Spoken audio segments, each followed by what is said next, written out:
नमस्कार, आप देख रहे हैं आज की बड़ी खबरें। मैं हूं दिलीप कुमार। सबसे पहले नजर डालते हैं देश की प्रमुख खबरों पर। दिल्ली एनसीआर सहित पूरे उत्तर भारत में घने कोहरे और शीतल का प्रकोप जारी है। कई इलाकों में विजिबिलिटी घटकर मात्र 50 मीटर रह गई है। इसका सीधा असर हवाई और रेलवे यात्रा पर पड़ा है। कई फ्लाइट और ट्रेन देरी से चल रही है और मौसम विभाग ने अगले कुछ दिनों तक ठंड से राहत की संभावना नहीं जताई है। अरवली हिल्स की नई परिभाषा को लेकर सुप्रीम कोर्ट ने स्वतः संज्ञान लिया है। आज इस मामले में विशेष पीठ सुनवाई करेगी। पर्यावरण संरक्षण के लिए यह मामला बेहद ही अहम माना जा रहा है। उन्नाव रेप केस में दोषी कुलदीप सिंह सेंगर की सजा निलंबन के खिलाफ सीबीआई की याचिका पर सुप्रीम कोर्ट आज सुनवाई करेगा। पीड़िता के परिवार और देश की निगाह इस फैसले पर टिकी है।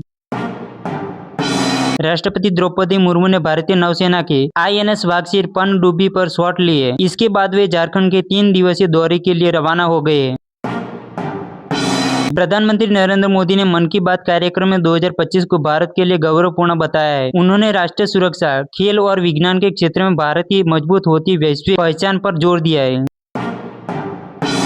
चिल्लई कलान के कठिन मौसम के बावजूद सेना ने किश्तवाड़ और डीडा जिले में आतंकवाद के खिलाफ अभियान तेज कर दिया है। सुरक्षा बल पूरी तरह अलर्ट है।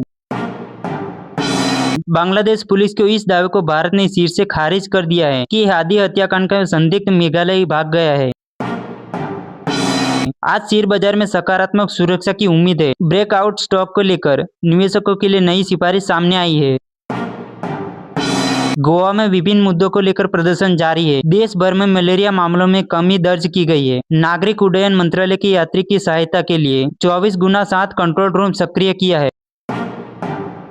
यूक्रेन युद्ध को लेकर अमेरिका के पूर्व राष्ट्रपति डोनाल्ड ट्रंप और यूक्रेन राष्ट्रपति जेलेंस्की के बीच अहम बैठक हुई। शांति समझौते की दिशा में प्रगति हुई है। हालांकि डोनबास मुद्दा अभी भी अनसुलझा है। सुरक्षा गारंटी पर सहमति बनती दिख रही है। चीन ने ताइवान के आसपास जस्टिस मिशन 2025 नाम से एक बड़े सैन्य अभ्यास शुरू कर दिया है, जिससे क्षेत्रीय तनाव और बढ़ गया है। सीमा पर संघर्ष के बाद थाईलैंड और कंबोडिया में तत्काल सीज फायर पर सहमति जता दी है। सीरिया में अलावाट समुदाय के प्रदर्शकों के दौरान हिंसा भड़क उठी है।